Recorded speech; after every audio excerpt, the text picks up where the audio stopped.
Jason, happy new year to you, my friend, and welcome to the On Purpose podcast. How are you today? I'm doing great, Jerrod. Thanks for having me on. I appreciate your time.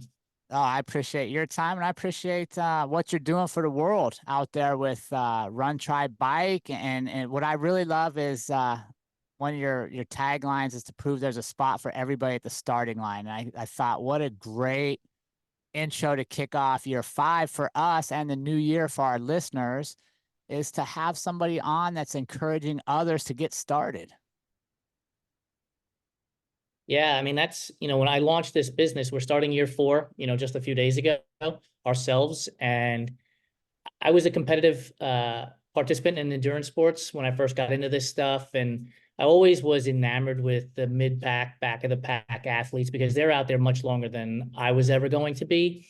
And I realized that they also don't get a lot of attention, right? And it bothered me that people who are putting in just as much work as anybody else were sort of being overlooked. And so I was like, why don't I launch a business, start a platform that basically tells the story of the everyday athlete and proves that there's a spot at the starting line for everybody and everybody, with separate words there. Because again, these people are putting in just as much work and effort as elite athletes. They're never going to win. They're never going to get on the podium, but they're doing it every single day. And I believe that they deserve to be recognized.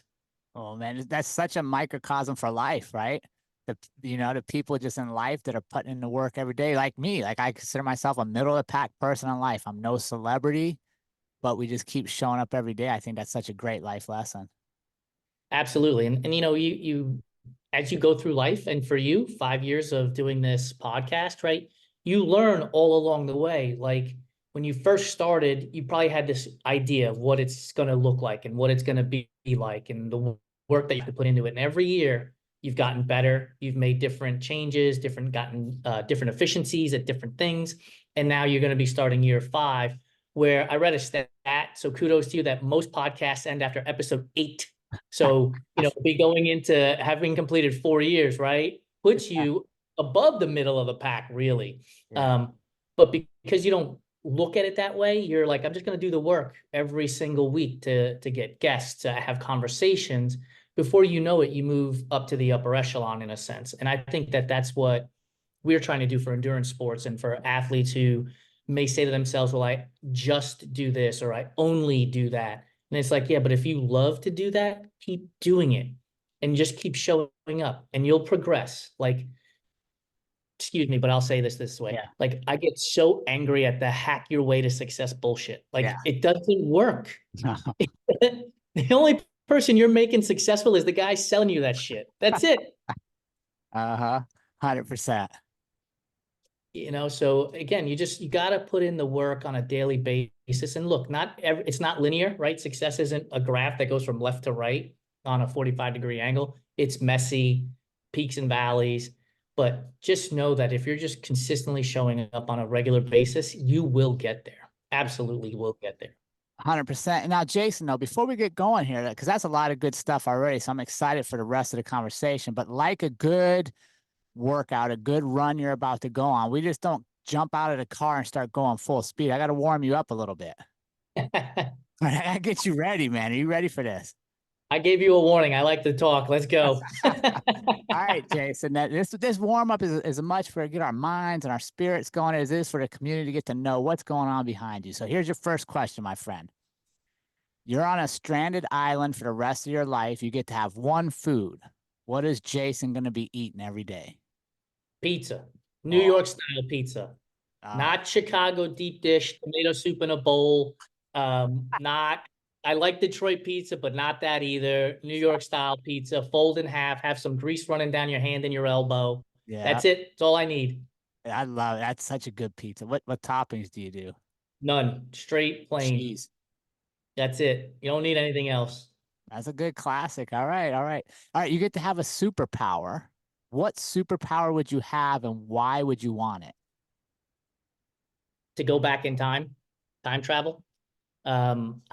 I'm enamored with the way people have lived and the progress that we've made to where we are today. But in order to appreciate the progress we have today, we need to go back in time to see where we are. So I've lived in Phoenix. I live in Seattle. and there's mountains everywhere. And I just imagine the settlers, right, head out west, and they get to this big ass mountain, and it's like people are in covered wagons with horses.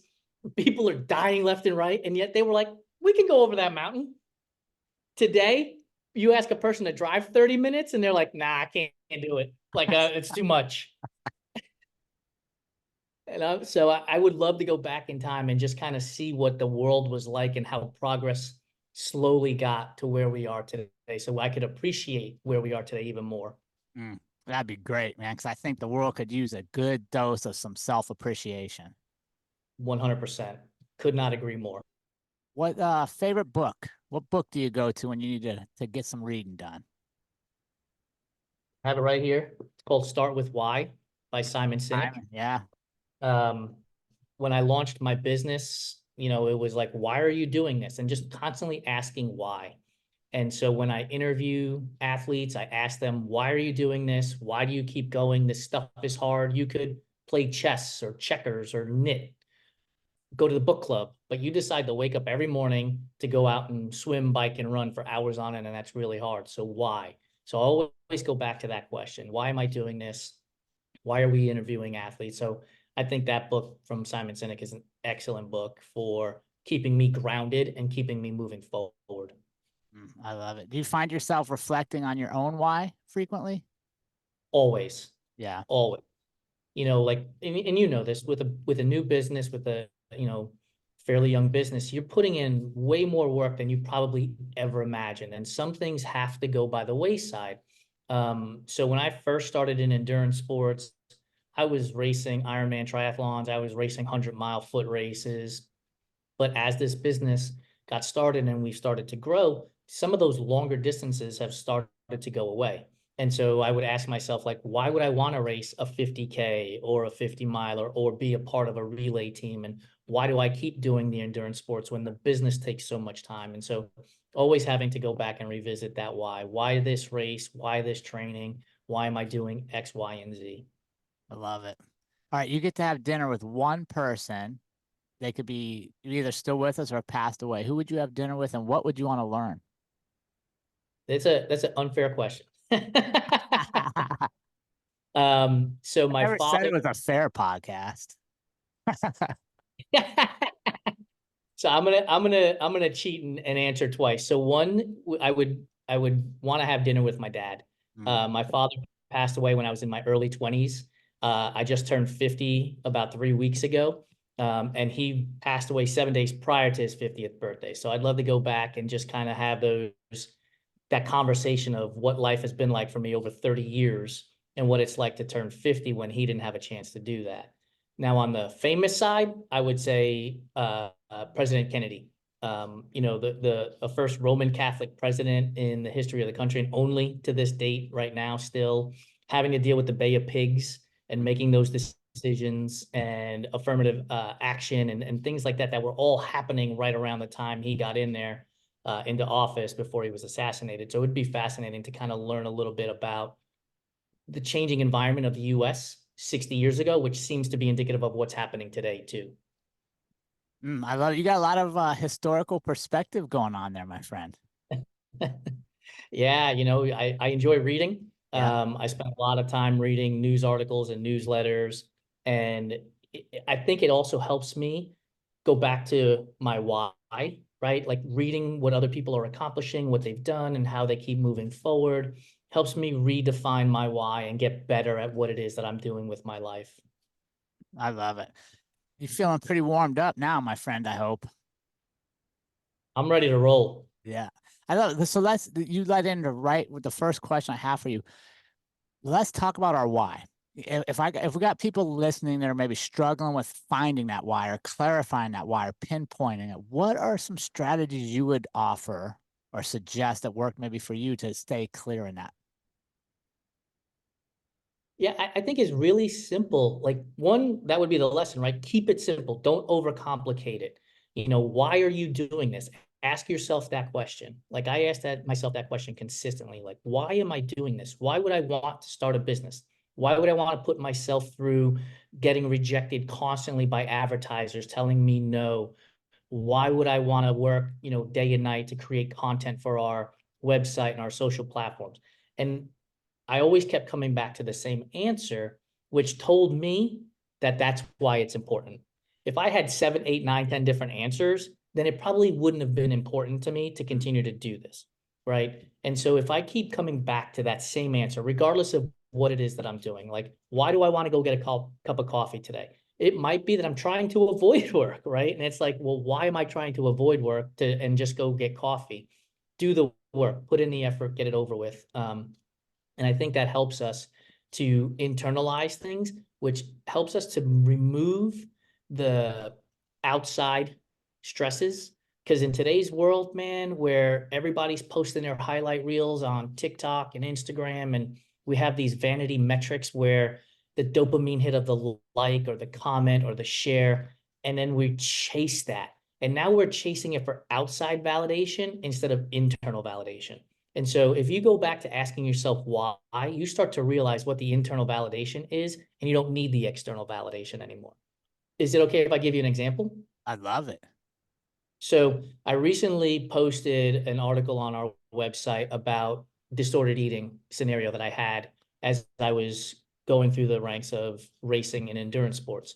And for the longest time, I wrote the article about 7 weeks ago, and I just let it sit there because I was worried about how it was going to be perceived, right? And then I'd go in and I'd edit it, and I'd be like, and I would start to build that confidence. And then one day I just thought to myself, why do you want to write this?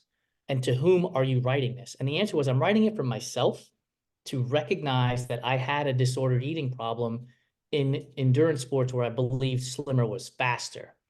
Secondary to that is it might help somebody else who's going through the same problem. And so I answered my own question, and with the internal validation, we've now posted it, and it was tough. Like, we shared it in our newsletter, we've shared it on our social platforms for the past couple of times, but every time that link goes out, I become more confident in it. And I'm waiting for somebody to ask me a question about disordered eating and ask me about how I combated the scenario and what I've gone through.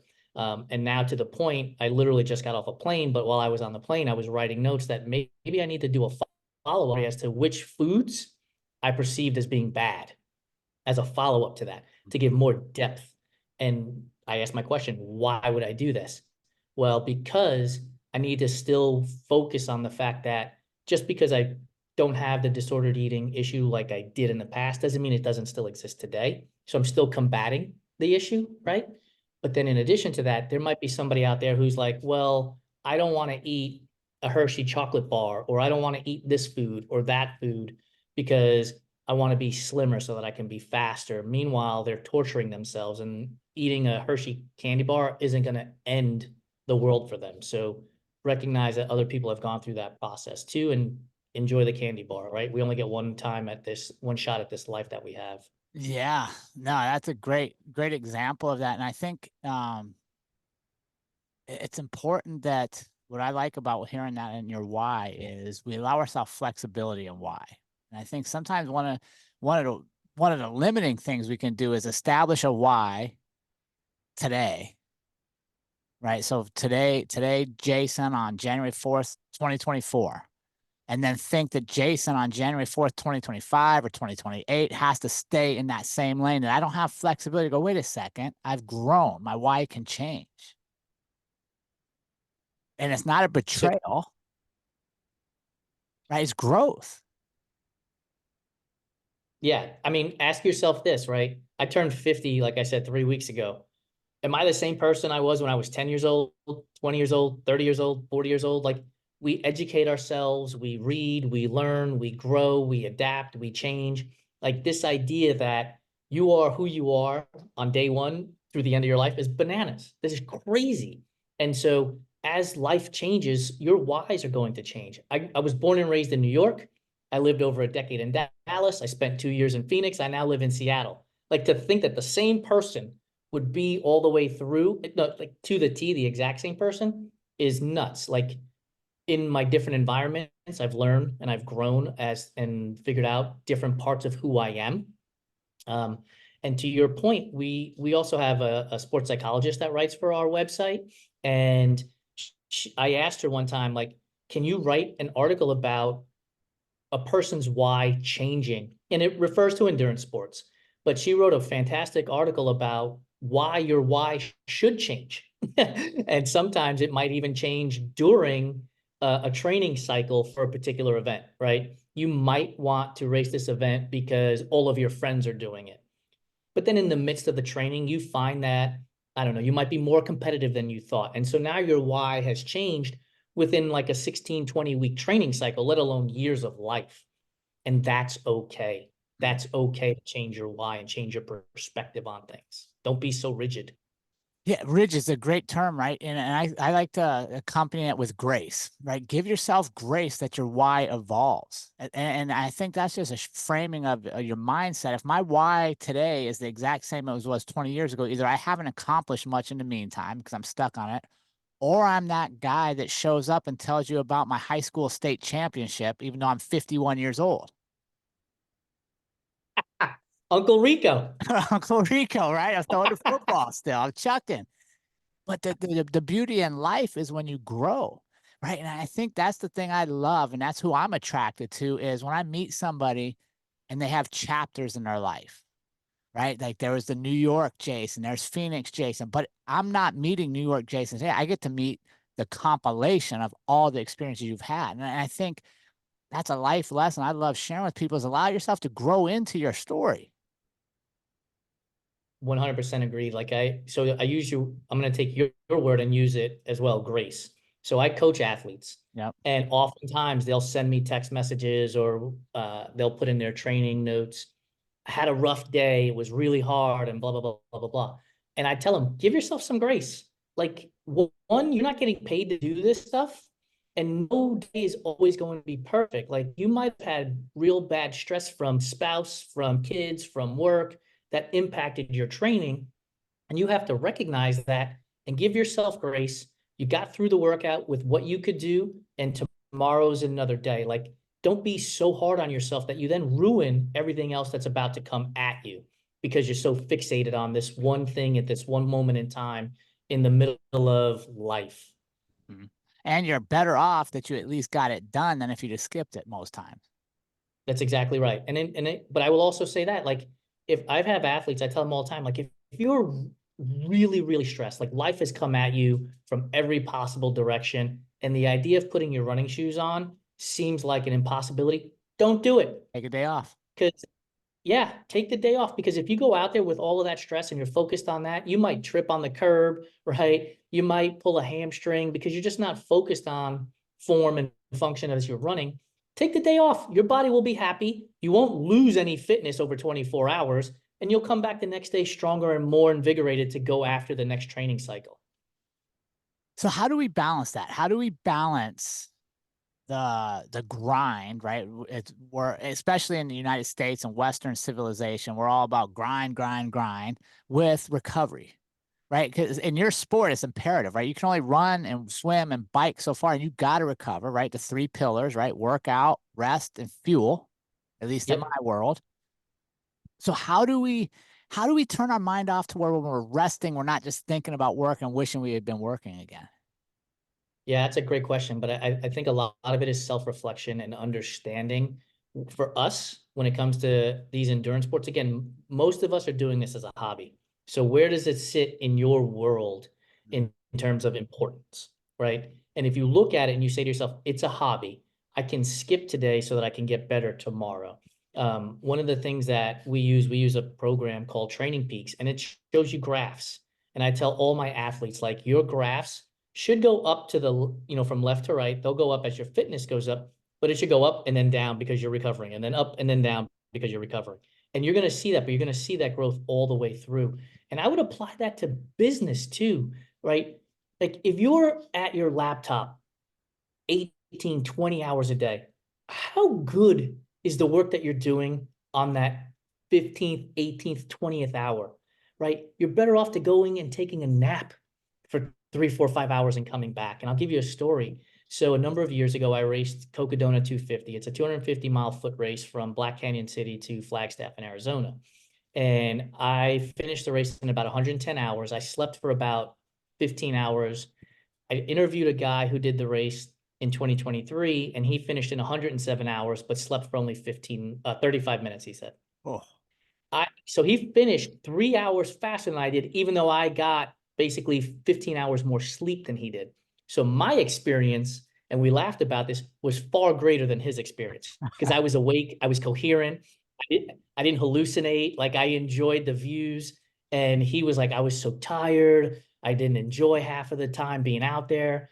And now think about your business, right? You want your business to grow, you want it to get better. You step away from that laptop, I guarantee you that your business isn't going to change dramatically in the handful of hours that you're away from your laptop and your phone. Put your phone away too. yeah. Like, get away from it. Yeah, no, let's go back to your graph. I like that because I think that's a metaphor for life that I really like. We're supposed to have peaks and valleys, right? And here's my example for that. If I rise and then just straight plateau, that means I'm only doing the stuff at the level I've been doing it, right? Like I'm no longer challenging myself to go faster, or I might have a drop because I fail, or I might have a spike because I increased again. And I think so many times we're kind of wanting, what do they call it? Like balance in life balance all the time, right? Where we're plateau, everything's steady. And I'm like, guys, it's not supposed to be steady, right? Like your whole life can't be steady. If I'm, so for your example, if I'm training for a marathon now, maybe because I'm running so much, maybe some of my personal stuff dips a little bit because I'm giving so much attention over here. Then when I complete this, I focus. So I'm always in an ebb and flow. So what strategies do you have or thoughts do you have on how to handle the highs and the lows and not make them so drastic in our responses? Honestly, I think self-reflection is the biggest thing. Like, try to remove emotion from it, right? So if you're in sales, like we are, we get all the time. So if I got angry and upset and I let my emotions take off every time I got a no response, like I would be depressed. But the email comes in, it says no. I don't respond right away. I take a step away. I process things. I think about what did we do right? What did we do wrong in our pitch? And then the next time we pitch another client, we get better at it, right? And so I think if you take the time to actually sit back and self-reflect, and I don't mean do it while you have your phone in your hand while you're watching TikTok videos, like literally get away from the outside world and sit down. Get yourself a pen and paper, a notebook, write stuff down, feel your energy pour out onto the paper, and you can really start to understand, okay, my peaks are really high and my valleys are really low. But if I adjust, I can get my peaks just as high as they were and my valleys a little bit less deep. And then the next time I go after something else, my peak grows even higher. So you get to that graph that keeps going up because your valleys get a little bit lower and everybody is going through a valley. Please, your audience needs to understand this, Yeah. right? That person that you see as the overnight success didn't happen overnight. Like that just doesn't happen. They've No. been putting in the work day in and day out. And sometimes that day out is literally getting away from it all for 24 hours and then coming back. Like I really get angry at this whole grind at all costs mentality. Like it's nuts to me. We've been talking about designing a t-shirt that says, you keep grinding, and I'm going to take a nap, right? Like we need a break. Like we need a break Yeah. from things and we can't keep going constantly. Like here's an example. Put on Netflix. How many episodes can you really watch before you're like, I need to be doing something else? Right? And Netflix is a comfort, right? You're just sitting there watching the TV show. It's not like you have to do anything stressful. But after a handful of hours, you're like, okay, I've had enough of this show. I'm going to go either watch a different show or go see something else. Yeah. So life is the same way. If you're just constantly doing the same thing over and over and over again, you're going to need to take a step back. But that only comes with self-reflection.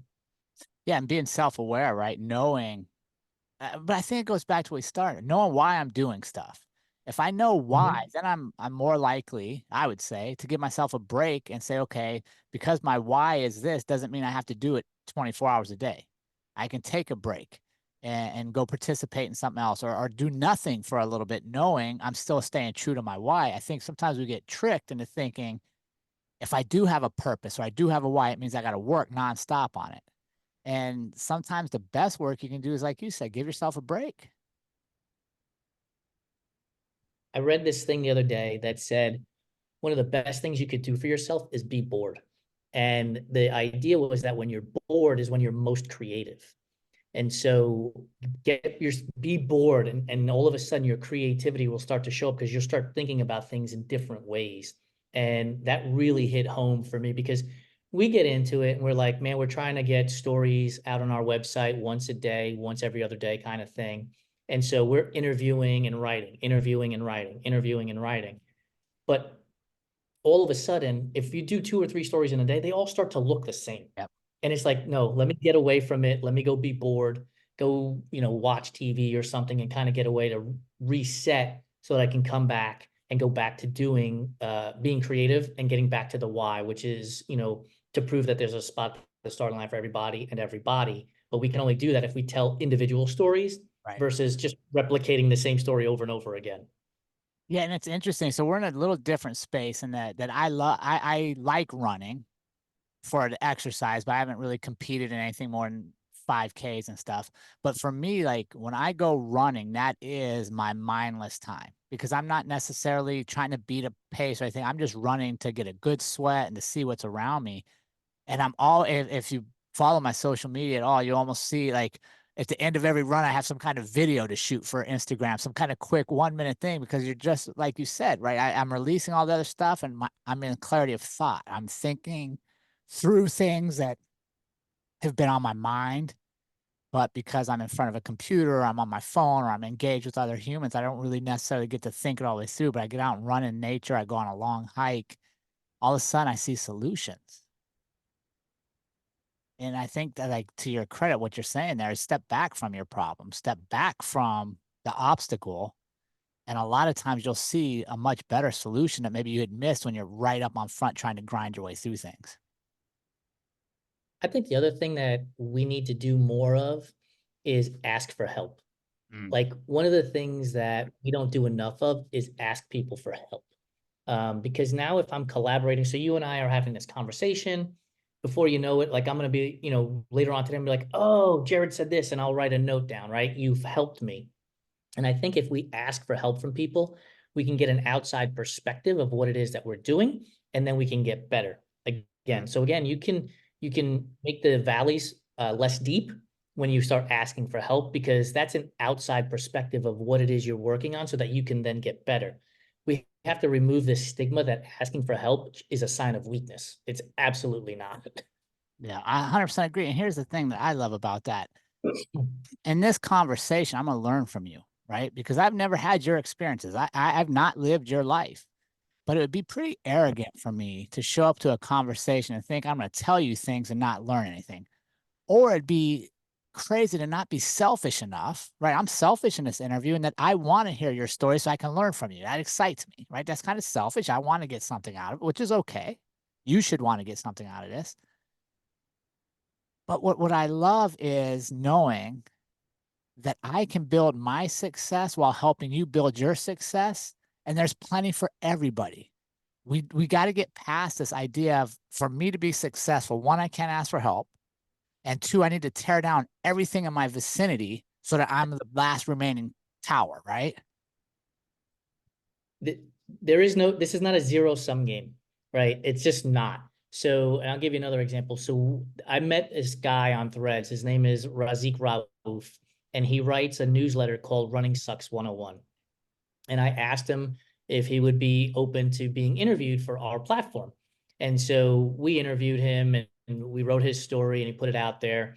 And we've kind of got connected on LinkedIn, on Threads. And when he puts out newsletters, I share it. It's not our stories. It's not driving traffic to our website. But you know what it does? It furthers our why. Because if people see that we're sharing Roz's newsletter about everyday athletes, they're going to say to themselves, oh, let me check out what these guys are doing. So it is sort of selfish in a way, but I'm learning from him as well. And now we're collaborating and we're working to the point.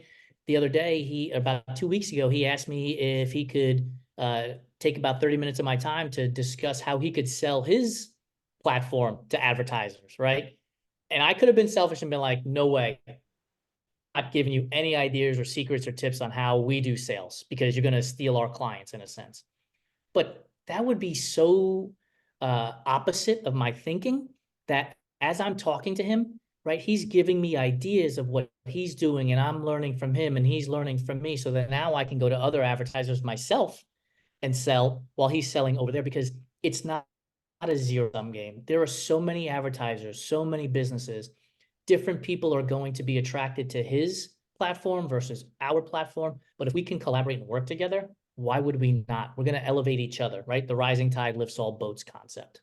And that's the same for life and our personal relationships, right? If I surround myself, and I've been big on Circle of Five, I've done a couple episodes of that, right? That analogy that you are the sum of the 5 people you spend the most time with. If I take ownership of my circle and I'm around people that are elevating me and asking me challenging thoughts, and quite honestly, holding me accountable if I'm not doing the stuff I'm supposed to be doing, having real conversations, we're all going to grow there. Why would I not want to be more of that? Why would I not want that in my life? I'm not going to be able to answer that question because I don't understand it either. Like, why would you not? Why would you think that you could get through life all on your own? That's the one thing that always makes me laugh, right? The self-made millionaire. I'm like, 0 times has that ever happened. There is no such thing as a self-made millionaire. They have they have had to go to a bank potentially to get a loan, which means they've had to work with a Yeah. loan officer, bank to get it. They've had to ask questions about their business plan. Like, there is no such thing as the self-made millionaire. So why wouldn't you open yourself up to conversation and criticism? Don't you want to put the best product or service you can out there? Get that criticism in and have them say to you, well, it might be better if you did X or if you did Y. But if you just put your blinders on and you're like, no, this is how it's going to be done, and this is the only way it's ever going to be done, you're minimizing your impact right out of the gate. Bring on critique, bring on help, raise your hand, ask for it, and ask questions. Like, I think that's another thing that we haven't touched base on, is constantly asking questions, either of yourself or of other people, to help you with what you're working on. Okay. So then to ask questions means I have to be willing to listen. And I think that's where we drop the ball, right? I don't ask questions because I don't really want to listen. I just want to talk. I want to get all my stuff out and then go, right? Because I only got so much time. I got to get to the next thing, right? Absolutely ask questions and make space in your day to listen. Yeah, one of the things that for salespeople, the hardest thing that they have to work on is listening, because they just want to come out with all of the traits and attributes of the product and service, but they failed to ask their client, what is it that you need? What is it that you want? Because your product slash service may not actually solve their problem, right? Which is just going to create a whole host of problems down the road. But if you're asking them questions, you might be able to customize something for that particular client that fits their needs. And all of a sudden, you're working together in collaboration. But it starts with being able to ask the question and then sit back and listen. Not think about the next question you're going to ask, not think about what you're going to have for lunch, not think about what you got to do after work. Like, actively listen to what it is that they're saying. Yeah, and that's such a difficult thing nowadays because we don't practice it enough, right? We're so engaged in technology and like the grind culture, and I was guilty of that for much of my probably 30s and 40s. Um, and now I realize, like, wait, well, how much did I miss out on? How many people did I not learn from because I treated it as a transaction instead of a relationship, and I just rushed through it to get done, thinking it was a to-do list. But on the flip side, there's another human being there, right? What stories have I missed? What lessons did I not learn? What lessons did I have to learn 2 or 3 times because I didn't pay attention the first few times? That's it right there, right? Don't think you're going to capture everything that you possibly can just from the first interaction. You might have to go through that process numerous times. One of the things you mentioned was technology, and it's great, but it's also awful, right? It becomes a one-way street. Like, I do a lot of studying of engagement on social media because that's our business. Like, we need to understand audience. And so I look at things and I will see people that have 10, 12, 15, 18, 20,000 followers, and they'll get 1,000 likes, but 0 comments. Like, there's no engagement. The person that's seeing it has no interest in asking you a question or commenting or engaging you in conversation, because they're ready to swipe up to the next thing. Then they see that image and they're ready to swipe up to the next thing. one of the things that we do and we practice in our company is commenting with intentionality. Mm. We go on to other people's platforms and see what they're saying. We comment and we ask them a question. Maybe sometimes it's a high five for an accomplishment, but we want to engage them in conversation and make sure that they feel seen and heard because some stranger, shall we say, commented to them. Yeah. But I think today we end up in this lonely world because people tap the like button, scroll by, tap the like button, scroll by, and aren't asking any questions and aren't listening to each other. And it just becomes this vicious cycle. Mm. Yeah, that's so true. And I mean, thankfully with technology, I'm able to meet you today and to share your story with people around the world. So there are great things. I love technology for a lot of aspects, but you're absolutely right. You have to put some boundaries on it. You have to put some borders on it for yourself, right? And you have to realize that my phone is just a virtual reality, right? Like it's not my reality. It's being shaped by all kinds of algorithms and advertise, all that stuff. But when I have somebody in front of me, there's no barriers there except for what we put in front of ourselves. 100%. Like talking to you, we're talking, I don't know where you're at, but we're talking through a screen, right? But I can feel you Mhm. and I can see your facial expressions. I can feel your energy. Whereas if we were literally just typing to each other on our phones or even via email, we wouldn't feel that. There Yeah. isn't that energy that would be transferred between each other. And I think that that's something that's really, truly missing in today's world, where like we were just at the airport, I shit you not. And you walk through the airport and everybody's like this on their phones, right? They're walking through and not even looking around them. And I'm like, there's a whole world out here. Like Yeah. there are people everywhere, like embrace it and absorb it as opposed to being fixated. Because trust me, that video on TikTok is going to be there in 5 minutes. That Instagram post is going to be there in like it's not going anywhere. Yeah. But the experience of being present in that moment right now is fleeting. Like it's once it's happened, it's gone. Yeah, and it's crazy, right? Because we got a whole world right now that's tied to their phones. And when you die, I obviously I've never died, so I'm just guessing. But when I do die, I'm gonna guess the last memory I'm gonna have is not of some great TikTok. It's not gonna be of some Instagram. It's gonna be of my loved ones, being at one of my kids' sports or marrying my wife. It's gonna be a moment, and that's what scares me so much right now is we miss so many moments because we're not engaged with each other. That's right. Like there's a book called Die with Zero that my girlfriend is Yeah, reading. love it. Yeah, like go experience life. Like imagine saving for 30, 40, 50 years and not having any experiences and then being on your deathbed and being like, yeah, but at least my bank account has, a couple of commas in it, which you won't be able to use when you die anyway.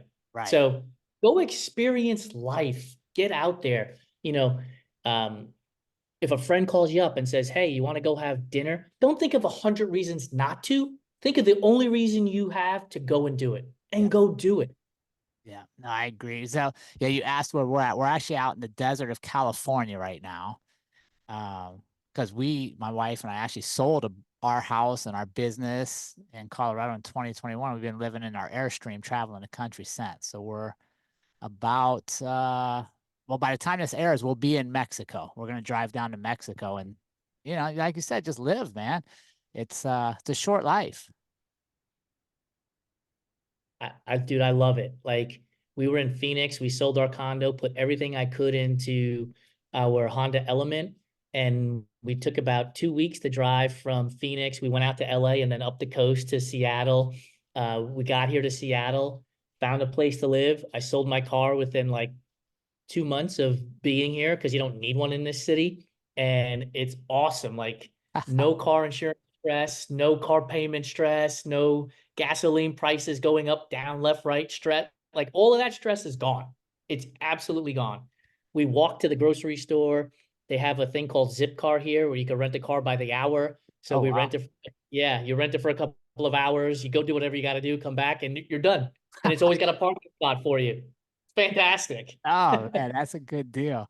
Hey, you said in getting ready for this, I saw a quote you had that I I want to explore because I think it ties into what we're talking about, and that is this highlight reel effect, right? We've talked about that through social media and stuff.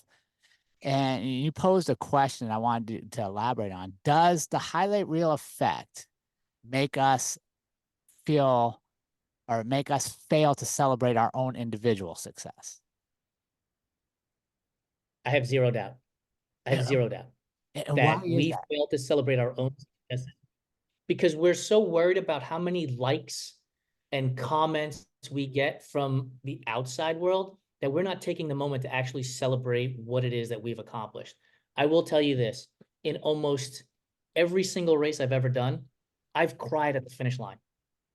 Sometimes it's because of pain, okay? Don't get me Yeah. wrong, but it's the accomplishment in that moment. I'm not running into the finish line with my phone, right? Taking a video of myself. I'm present and I'm in that moment and I'm celebrating my accomplishment. Mm. But I think that the moment we turn that around and we type out our comment or content or whatever and we post it, we've now taken the power to celebrate for ourselves and put it in somebody else's hand. And so if we expected, whatever the number is, let's say we expected to get 100 likes and we get 60. All of a sudden, we don't feel like we've accomplished anything because we didn't get the number of likes. Yeah. And it's like, no, man, you did the thing. Celebrate it. Like, do a dance. Like, really celebrate. It may seem foolish and like, childish, but have a dance party. Like you did something. Celebrate the hell out of it, right? 30 years ago, I graduated from college. Facebook wasn't a thing. Instagram wasn't a thing. But you know what? We celebrated. We threw our caps in the air. We had a blast at, graduation and everything else. Nowadays, I could only imagine what a college graduation would look like. And it's like everybody's doing this, right? And nobody's looking and feeling the celebration because they want to get that viral moment to post on TikTok or Instagram. And you've missed out. Yeah. Gosh, there's so many things we fail to celebrate. Oh, constantly. I saw a video from New Year's and I don't remember where it was down a corridor. And there must have been 1,000, maybe 2,000 people. And every one of them was like this, taking a video of the fireworks instead of enjoying the fireworks and celebrating the new year, right? Like, here's a big thing. You've made it around the sun another 365 days. It's January 1st. You should be celebrating. And thousands of people with their phones, not a single person in the entire crowd embracing the moment and being present. Yeah. So and that's one of the things I do like about endurance at performance, right? Endurance sports is you have to stay present, right? Because it's a long, like if and how do we get more presence in our day? How do we take that, right? How do we take that skill and apply it to our daily life to slow down and be present more? That's a really good question, and it's probably not one we're going to be able to answer in, a 45-minute hour conversation. But I think if we go back to our why and understand why we're doing things, why are we working at a particular goal or some achievement that we're trying to accomplish? Why are we doing it? I would hope the answer is it's going to make me be a better person, right? I might be a better athlete. I might be a better musician. I might be a better podcast host, whatever it is internally, right? As long as you know what that why is and you can keep coming back to that, I think you'll then be able to learn how to celebrate it. And that does not mean that you can't lose focus every now and again because it happens. Like just the other day, we got told no for another sale, right? And it's hard. It's hard to get told no all the time. But then I stepped back and I looked at it. We're starting year 4. The majority of businesses don't get to this point. Mhm. Like that's an accomplishment. And we should celebrate that and not worry about getting told no. And so if you can do that, understand your why, stay present, I think that you'd probably learn to celebrate things more because you're also staying present, if that makes sense. Yeah, I think it goes hand in hand. I think that's the joy of being present, right? Like if I step out of my office or I step out of the house and I just listen to that bird chirping, I'm present, right? And I'm like, wow, man, think of this bird's life, right? Maybe it's spring and they're nesting. There's a whole bunch of birds. Like how many times have I walked by and never known that bird lived in my tree? And That's right. when we slow down and we are present, we enjoy the moments and we enjoy our life. And like to your thing, that it's not a in sum. The only in sum that we all share in common is we're gonna die. There's no other way out of this. Like we will all die. But where we have some flexibility is how we live. Where we have the choice is how we love. The space we allow ourselves to grow and the space we allow others to grow into ours. And that's one of the things for this year I really want to challenge people is, do you have a fence around your life yard to where I'm keeping all my stuff in and keep everybody else out, or am I open? Man, there's so many cliches, right? But life is lived outside of the comfort zone Yeah. is one of them. And that's the reality. Like I was just having a conversation with my girlfriend the other day. Like, imagine if you insulated yourself from the outside world. Like there's so much that's happening that you're never going to be able to learn and grow from. Even if you don't like it, you can learn and grow from it and say to yourself, I don't want to do that again. And so you can move forward. I did want to mention this. We're talking about being present. I don't know if you do this. We live in a high-rise building. So I stand in my window and I look out at the world and I see ships, I see planes, I see helicopters, I see cars, I see people, I see lights in apartment buildings. And in that moment, I think to myself, those people have no idea that I exist. And I had no idea that they existed until I looked out there. And it helps me to stay present because I realize that like I'm a grain of sand on an entire beach of what's happening. And this is just within a very small radius, Yeah. let alone the entire globe. And so I think if you can start to fathom that, like where you are in the world, that will also help you stay present. I love it. You know, the other thing, I was just having this discussion with my youngest daughter. When you think of life in that, right, and you stop and reflect, and like right now we're in some mountains, and I look at the size of that mountain, and I think of all the people that have gone over the mountain, back and forth, all the water that's tried to wash the mountain down. I realize I'm not that important. And you know what else isn't that important? All the pressure I'm putting on my next decision. Right, because no matter what I decide in 100 years, nobody's gonna remember that decision. Do you And find that it makes it easier for you to make that next decision when you do that? for sure, because I take the pressure off. Like, so many people are, I don't wanna say paralyzed by decisions, but we have this idea now, especially my youngest is 20, so her age growing up, like, all these decisions carry so much weight, like, you gotta go to college, or you can't have this life, or you don't go to college, you have right? Like, no, you can do all of it. You can not go to college Yep. and then go to college. You can, like nothing is so permanent, but we have I call it decision permanence, right? Like, I make this decision, and now my life is permanently changed. Well, there's gonna be lessons from that decision, but you can change your mind. You 100%. you can go a different direction. I can grow, but that goes back to what we talked about earlier. When I make this decision, it doesn't mean I have to live this forever. I can grow either past it or grow to reaffirm it was a good decision. I tell you, so I teach at the college level. I teach marketing at the college level. And so I'm dealing with 18 to 22-year-olds, people that are your daughter's age. And it's, first of all, it's awesome for me because I get so much energy from them because the world is their oyster in that moment, right? But some of them are really dealing with a lot of stress. And I had one student who came up to me. She had missed almost the entire year. Like she just didn't show up. And she came up to me and she said, I'm not here to help you, to ask you to help me pass. And like, she's like, I understand I'm failing this class, but I wanted to ask you, like, do you think I have to go to college? And I was like, no, like there's no rule book that says if you don't go to college, here are all the penalties against you. Like if it's not for you and it's not something that you're going to be able to put forth a lot of effort into right now and get something out of it, this is a very expensive thing to go after if you have zero interest in it, right? You're going to have to talk to your parents. Again, she's 18, 19, 20 years old. You're going to have to talk to your parents and let them know that as of right now, it's not for you. And maybe in 2 or 3 years, you'll go back and whatever. But I would say this to anybody and everybody, like college isn't for everybody, and that's okay. You don't have to do it just because Jane or Joe down the street are doing it. And I think that's just so much of life. Like my my contribution to the world while I'm here is to live my life as authentically as I can for me and then share it. And you live your life. And then where we overlap is where we grow together.